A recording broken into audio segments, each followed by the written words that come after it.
Hey, brand builder, Rory Vaden here. Thank you so much for taking the time to check out this interview. As always, it's our honor to provide it to you for free.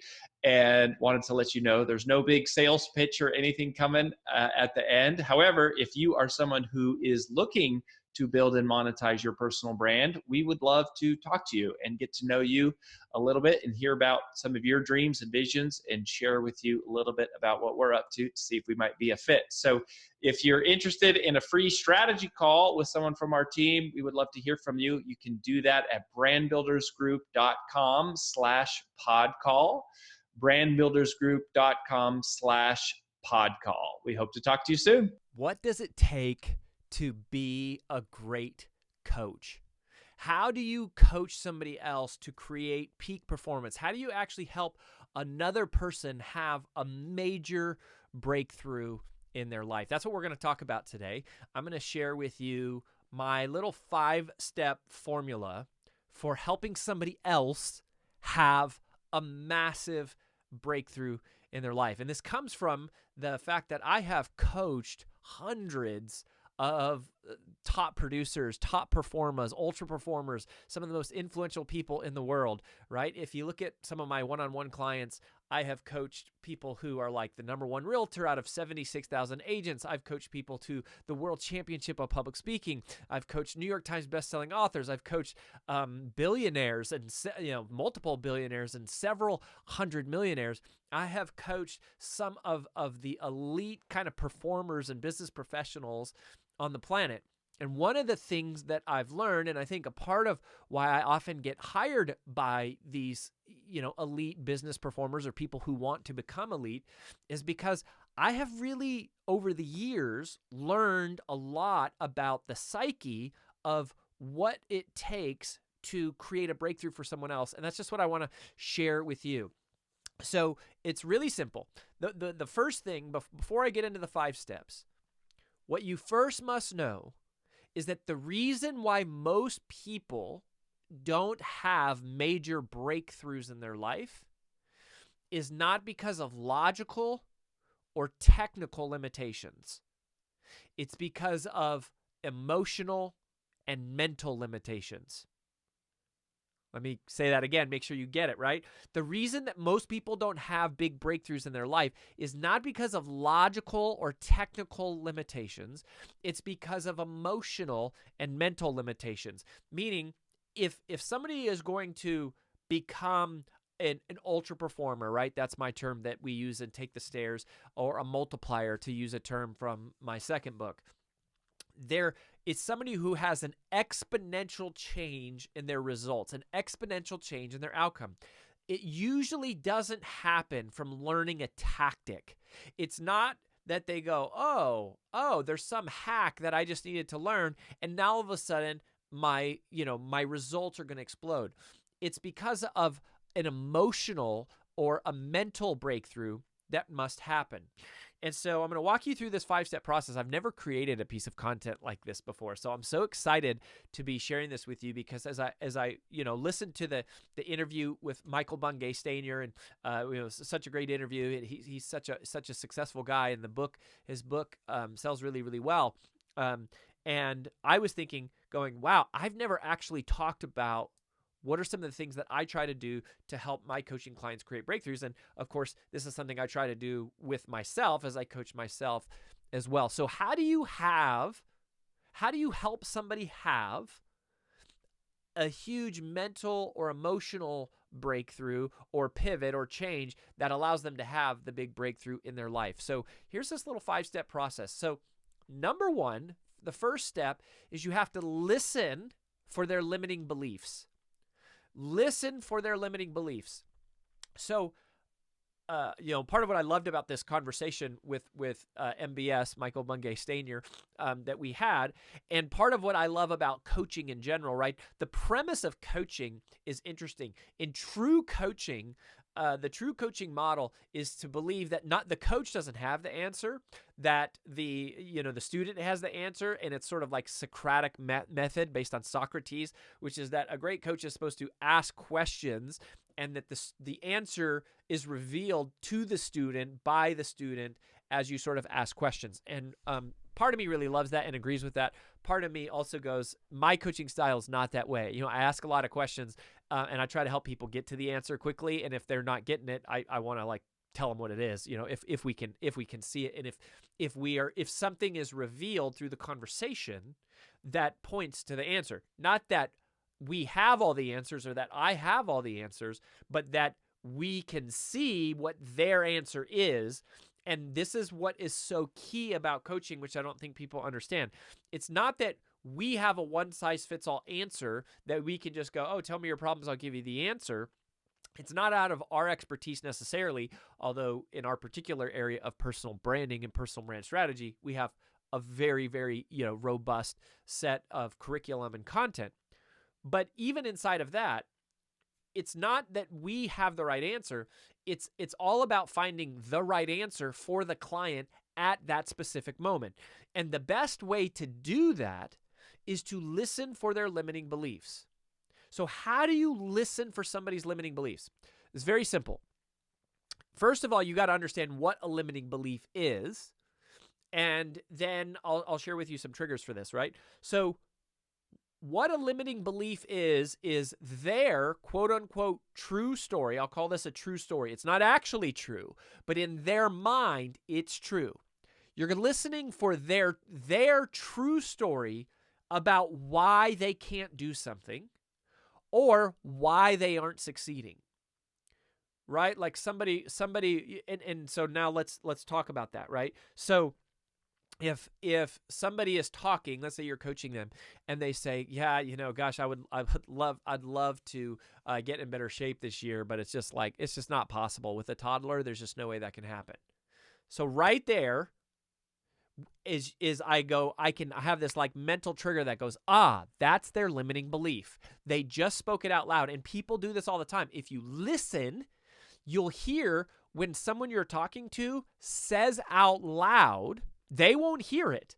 But if you have a keen ear, you have to train your ear for this, is you'll go, they just spoke their limiting belief. How do I know that? Because they just spoke out something that they believe is true about why they can't do something else, right? They'll say, oh, well, I couldn't do what that person did because blah, blah, blah, blah, blah. Oh, that's a limiting belief. Or, I've always been taught that you can never, I'll never be rich because I don't believe in having debt.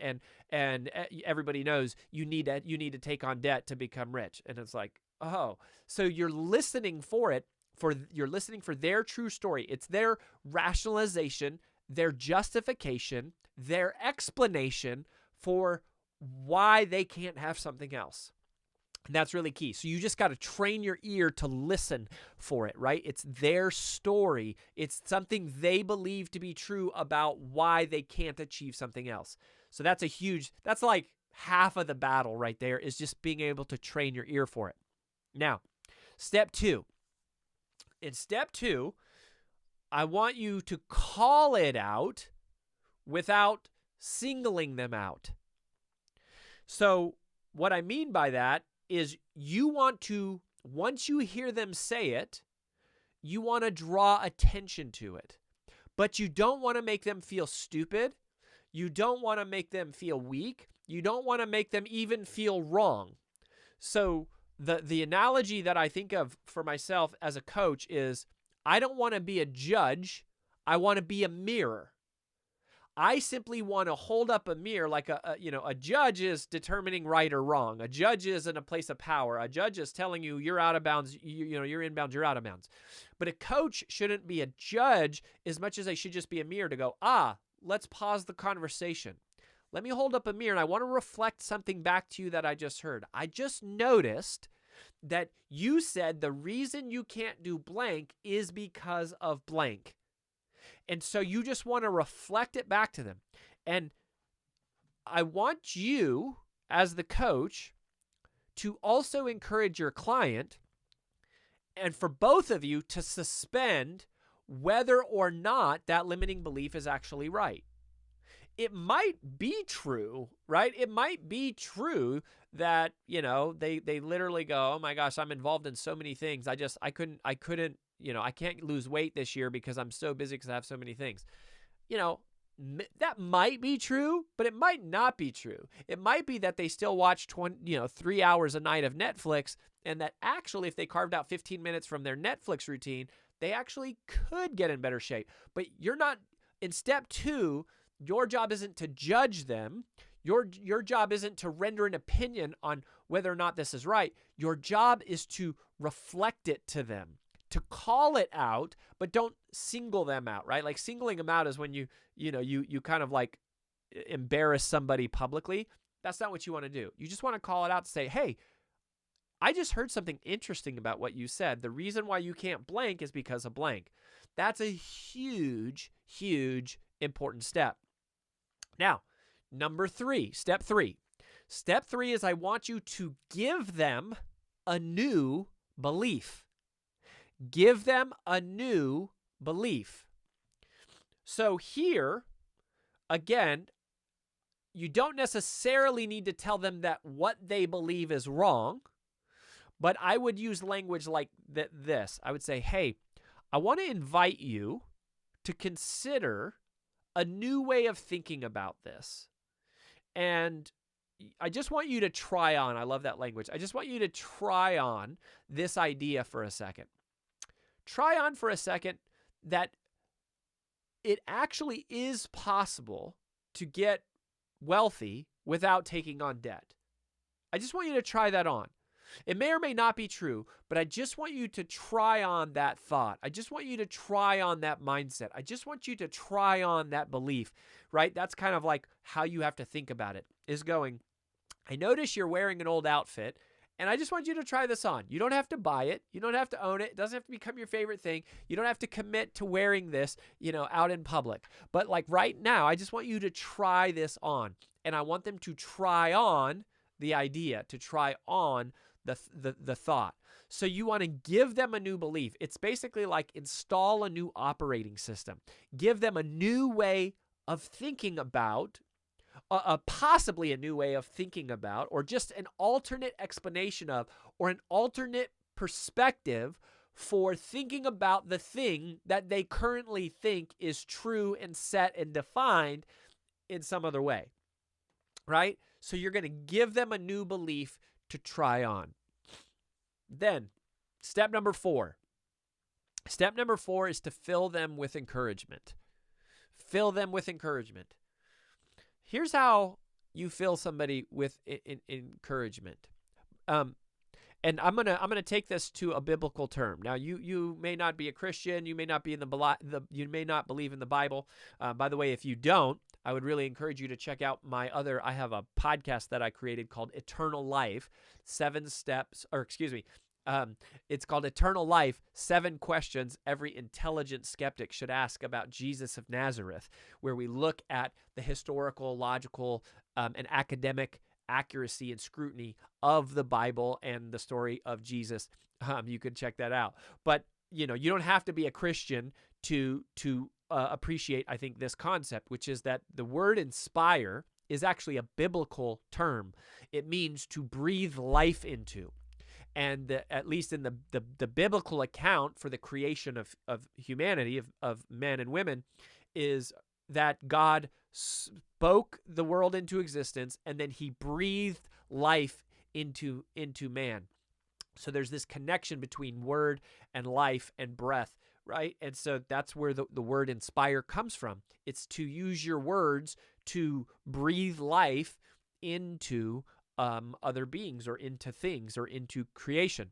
That's really a huge part of coaching. Again, even if you don't believe in, the Bible or whatever, hopefully you can grasp the power of that concept that your words give life to people. They can give life to people. So how do you fill somebody with encouragement? What does it mean to actually encourage somebody? How do you use your words in a way that makes somebody feel inspired, that makes someone feel alive, that makes someone feel encouraged? Well, it's super simple. Tell them, articulate to the person what it is about them that most impresses you. That's how you inspire someone. Articulate tell them what it is about them that most impresses you. You say, oh, I'm so impressed at how smart you are, or how sharp you are, or how fast, or how good you are at this, or how savvy you are at this, or your skills at doing this, or the reason I love being around you is because of your energy, or because you're funny, or because you always make me think differently, or because you are such a challenging, you're a critical thinker, or whatever. That's how you breathe life into people. And one of my favorite quotes is that Mark Twain said, each man is my superior in some way, or each woman is my superior in some way. I really believe that. I really believe that all of us have something to learn from every other person.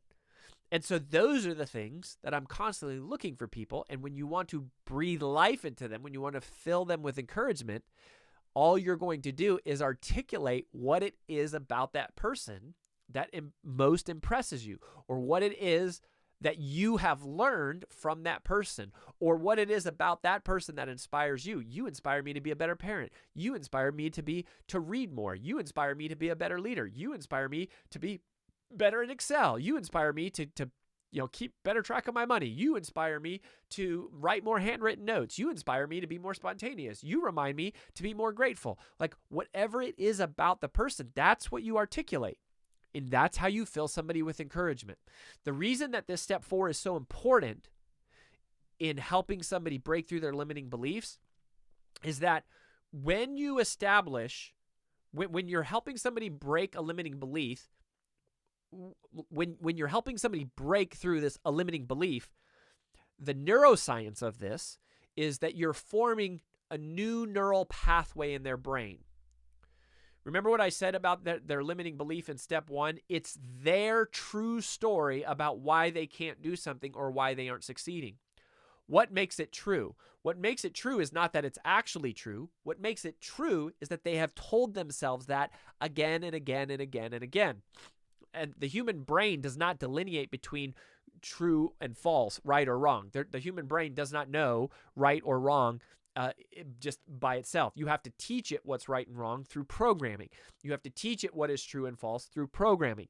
So when somebody has a limiting belief, that's an operating system that is running. Another metaphor that I sort of use for this is that imagine you're going on a hike through the woods. Your neural pathways are like the path that's been formed. The reason that path has been formed is because you have walked that path several times. You have decided that that is true. You've reinforced it over and over again. So in your brain, literally, there is a physical neural pathway that has been performed. And so it's easier for your brain to think things that it has always thought, or it is easier for your brain to think things that it has already been thinking because the neural pathway is already formed. When you get to step 3 in this, where you give them a new belief and after you listen for the limiting belief and then you call it out and then you give them a new belief to try on, what you're doing there is you're trying to go off the path that they're currently on and you're trying to form a new path. Literally, that's what's happening in the brain, a new neural pathway, a new set of synapses firing, between like these neurons in your brain. And the illustration here is, think of it as you're hacking through the forest and you have like a machete and you're like having to chop down trees. It's harder to walk down a new path because the new path isn't clear yet. The new path isn't established yet. The new path, it's also slower to walk down the new path. It's not as familiar and it's not as cleared, right? So anytime you're trying to create a new belief, a new mindset, a new pattern of thinking, it's slower and it takes more time. That's why you have to fill them with encouragement. You have to fill them with encouragement. And that gives them the encouragement is what keeps them going down the new pathway. And it's saying, I believe in you. I know you're smart enough to figure this out because you've inspired me to do blankety blank, right? I know that you're capable of doing this. And I know that you have all the characteristics of other people who have been successful in this journey. I know you have what it takes to do this. There's evidence in your life that you have it because you impress me and you inspire me and you make me want to be better, right? So I'm filling them with that encouragement. And then step five this will seem a little bit counter to what I said earlier, give them what I call the 10% tactical. The 10% tactical. Now, remember what I said at the very start of this, which I will hold true to, which is the reason most people don't experience breakthroughs is not because of logical or technical issues. It's because of emotional or mental, limitations. But technical tips give people confidence. Technical tips give people encouragement. Technical things make people feel like they have a new tool to try, and so that gives them sort of the willpower or the strength or the discipline or the motivation to actually take action and walk down the new neural pathway. So the 10% tactical is just saying, rather than giving them a whole bunch of things to focus on, give them the one thing, right? So this is kind of like a 20-80 rule, like the Pareto principle of, focus on the 20% that creates 80% of the results, except it's even more narrow than that. Is I want you to give them the one tactical thing that they should focus on between now and, your next encounter, your next meeting with them, to go, if you just do this one thing, I believe that this will create a 90% change in your results. One of the things that I think coaches do is they give people too many action items, too many things to do all at once, right? Give them the 10% technical, meaning what's the one technical thing that is a small, tweak of their current behavior, only a 10% tweak of their current behavior that is likely to be responsible for a 90% change in their behavior.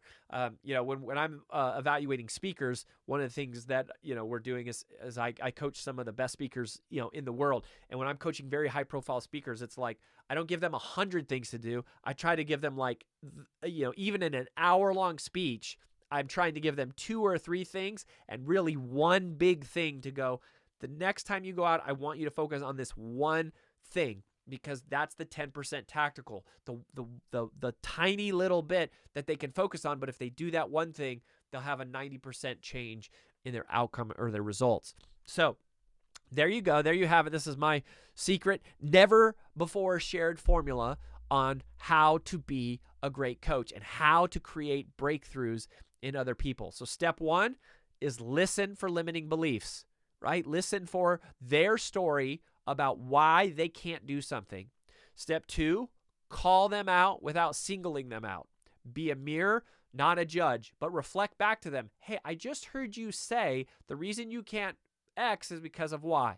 You're reflecting it back to them. Step 3, give them a new belief. Give them a new belief system. I just want you to try on for a second. What if you actually could do blank in order to get blank, right? And now open their mind up to actually maybe there is a way to pull it off. Step 4, fill them with encouragement. Tell them what it is about them that impresses you most. And then step 5, focus on the 10% technical. Give them the one technical tip, the one technique change, the one skill thing, the one pragmatic or practical behavior change that you want them to focus on that will reinforce this new mindset. If you do those 5 steps again and again and again, you will create breakthroughs in your clients like they've never experienced. And as your clients have breakthroughs, that's going to build your reputation. And as we know, reputation precedes revenue. That's why we're here at Brand Builders Group, to help you turn your reputation into revenue. So if you haven't yet requested a call with our team, I hope you consider doing that so we can talk about helping you do that and generate more revenue from your reputation. You can do that at freebrandcall.com/podcast. That's all we got for this time around. We'll catch you next time on the Influential Personal Brand Podcast.